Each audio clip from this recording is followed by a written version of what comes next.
So for the better part of a decade, I've gone around the country and around the world and ridden 300 to 500 horses a year, most of which I didn't know.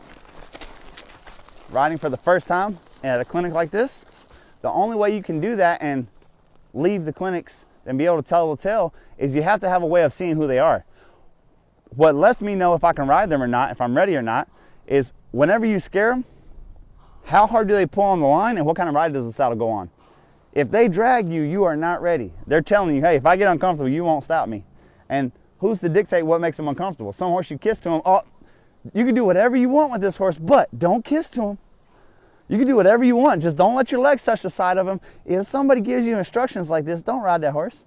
They're telling you as clear as day. If you can do everything, my horse is perfect, but horses have more butts than the Kardashians. Everybody has, oh, perfect horse, but if your horse is that touchy, that one little thing,